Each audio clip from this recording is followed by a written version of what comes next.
Stop wasting $30 on fungicide. The brown bottle in your medicine cabinet does the same job for $1.50. And my grandmother knew it before the garden centers existed. But use the wrong ratio and you can burn the roots faster than the fungus did. The plant you're trying to save might be dying from something hydrogen peroxide makes worse, not better. In the next 12 minutes, I'll show you the 30-second test, the 3 exact dilutions, and the one sign that means it's already too late. The most counterintuitive answer comes at minute 8. Stay through it. Grab a pen. Write this down. First, the 30-second squeeze test. Second, 3 exact dilutions. A 1/4 cup for rescue, a 1/2 cup per gallon for prevention, a 30-minute soak for seeds. Third, the 6-step rescue protocol, plus the one sign that tells you to let a plant go. Stay through minute 8. That's where the most counterintuitive answer comes. Before you reach for a single bottle of anything, you need to know what you're treating. Root rot, drought stress, and nutrient deficiency all show the same surface symptom, a wilted plant. But each one needs a completely different response. Pour hydrogen peroxide on a thirsty plant and you'll burn the roots. Skip the diagnosis and you can lose a $30 tomato in a weekend. First, look. Root rot starts from the bottom up. The old lower leaves turn yellow first, while the upper canopy still looks green. Because the plant is pulling reserves out of the older tissue to feed the new growth its sick roots can no longer support. Drought stress looks completely different. The entire canopy droops at once and the leaf edges go brown and crispy. Nutrient deficiency shows a pattern. Iron makes new leaves yellow. Magnesium yellows between the veins. If your bottom leaves are dropping while the top still looks alive, that's signal 1. Second, smell. This is the diagnostic almost nobody talks about. Lift the plant gently out of its pot. A healthy root ball smells like clean forest floor. Earthy, slightly sweet. Root rot smells sour, sulfurous, like flower vase water that sat for 3 weeks. That smell is anaerobic bacteria breaking down dead root tissue and releasing hydrogen sulfide. AUSDA APHIS Plant Pathology Manual flags this odor as the primary marker for subterranean pathogenic decay. A drought-stressed root ball smells like nothing. Nutrient-starved roots smell like nothing. If your nose backs up, that's signal 2. Third, touch, the squeeze test. Pinch a root between your thumb and finger. Healthy roots feel firm and pull springy white tissue when you tug. Drought roots feel brittle, like dried wire. They snap when you bend them, but the outer skin stays intact. Root rot does something specific. The cortex is basically the soft outer jacket of the root. When it slips off like a wet sock between your fingers, leaving a thin white string inside, that root is already gone. That string is the stele, the vascular core. UCIPM extension defines that exact symptom, brown, soft, and rotted, as the diagnostic for Pythium and Phytophthora root rot. 3 signals out of 3? You have a confirmed root rot rescue case. 1 or 2? Cross-check before you spray, because the wrong treatment makes the wrong problem worse. Here's the part most rescue videos skip. This 30-second test will save you a $30 plant before you spend another $1 on chemicals. So the diagnosis is settled. The next question is the one that traps 95% of gardeners. What ratio do you actually mix? Because a windowsill pot and a 4x8 raised bed are not the same math, and getting it wrong is how you burn the leaves trying to save the roots. Before we mix anything, a safety note. This is one of the few garden treatments that's safe around dogs, cats, and grandchildren once the spray has dried, usually under an hour. The EPA classifies it as generally recognized as safe for food contact, with 0 pre-harvest interval. That means you can spray a tomato plant in the morning and serve the fruit at dinner. Still, keep the bottle on a high shelf. Now, the math. Here's the only math you need to memorize. 3 dilutions, 3 containers, 3 jobs. My grandmother used the first one of these for 40 years before anyone called it hydroponics. Use 1. Root rot rescue for a small container. And here's the mechanism I promised at the start. Hydrogen peroxide carries 1 extra oxygen atom that's chemically unstable. The moment it touches a pathogen, it releases a hydroxyl radical, which is essentially a microscopic chemical bomb. That hydroxyl radical physically tears the cell walls of Pythium and Phytophthora zoospores. Not chemically poisons them, tears them. That's the reason fungi have a much harder time adapting to peroxide than to a normal chemical fungicide. You cannot evolve resistance to a torn wall, the same way you can evolve resistance to a poisoned receptor.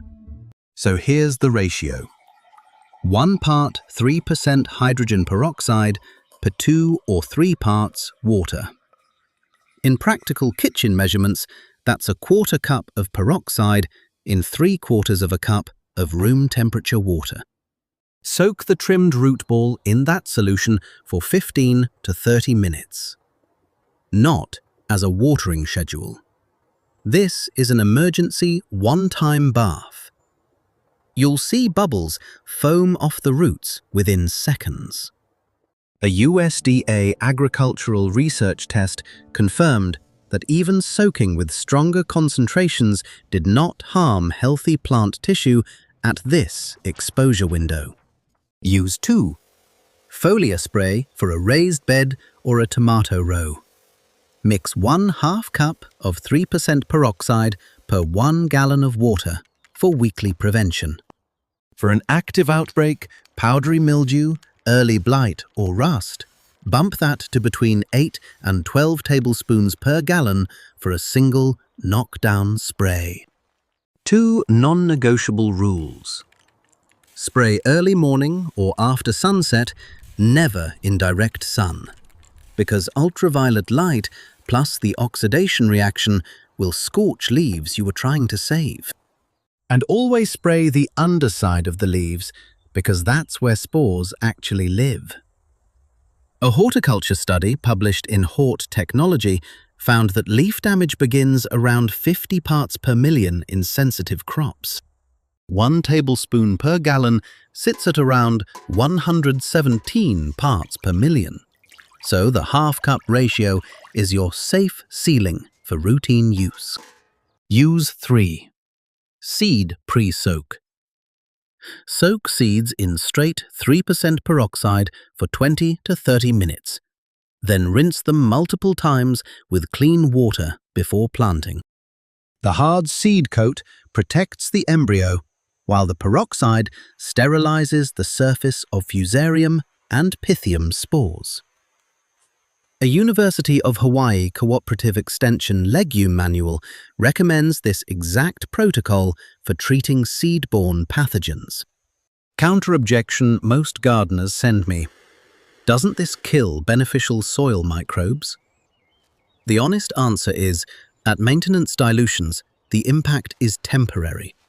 A peer-reviewed study in ACS Omega found that even a stronger drench reduced harmful Fusarium by 90% and the soil rebounded with bacillus and trichoderma dominating within weeks, with root respiration actually increasing almost twofold. We'll come back to this in the rescue protocol. So you have the diagnosis and the dilutions. The last piece is the rescue itself. 6 steps that bring a houseplant back from the brink in 7 to 14 days. Plus, the single failure sign nobody on YouTube wants to admit. Because there's a point where the most ethical thing a gardener can do is let a plant go. That's coming up next. 6 steps. In order. Do them out of order and the peroxide never reaches the roots. Step 1. Unpot gently. Don't pull on the crown. The crown is the weakest tissue right now, and yanking it will tear off the few healthy roots you have left. Step 2. And this is the step 95% of gardeners skip. Rinse the entire root ball under warm running water until every piece of the old soil is gone. Here's why. Soil organic matter consumes hydrogen peroxide before it ever reaches the root surface. The old soil eats the peroxide before it ever touches the rot. If you skip the rinse, the bottle is wasted, and the rot keeps spreading. This single step is the difference between a save and a funeral. Step 3. Trim. Don't panic when you see how much you have to cut. Sterilize a pair of bypass pruners with 70% isopropyl alcohol. Cut about ½ an inch above any black or mushy tissue, all the way into firm white tissue. Throw the rotten material straight into the trash, not the compost pile. Step 4. The peroxide bath. 1 part 3% to 2 or 3 parts water. 15 to 30 minutes. You'll see the foam. That's the reaction working. Step 5. Repot in fully sterile media. Wash the old container with 10% bleach, dry it, and use a fresh mix of 50% peat or coir and 50% coarse perlite. The drainage is non-negotiable. Step 6. Withhold water for 3 to 5 days. I know this feels wrong. Don't water. The dry period lets the cut root tissue callus over before any new microbe gets a foothold. Water too soon, and you're back to anaerobic conditions in 72 hours. Here's when to stop trying. If more than half of the root mass is already black, or if the crown itself, the thick base of the stem at the soil line, feels soft and mushy, the vascular tissue is gone. No bath fixes that. The most responsible move is to bag the plant and remove it before fungus gnats spread spores to the rest of your garden. That's not a failure. That's protecting everything else you've grown. 7 to 14 days from a clean rescue, you'll start seeing new white feeder roots pushing out of the cut ends. That's the signal it worked. The plant is back. If you only remember one thing, remember this. Don't treat the leaf first. Diagnose the root first. 3 signals confirm it's root rot, not drought stress or nutrient deficiency. Old leaves yellow first. Sour, sulfurous smell. Mushy, slip-off cortex. 3 dilutions handle 3 different jobs. A 1/4 cup of 3% peroxide in 3/4 cup of water for a windowsill rescue.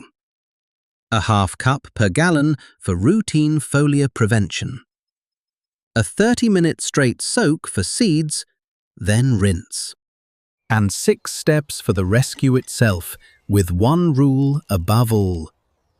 If more than half the roots are gone or the crown is soft, let the plant go.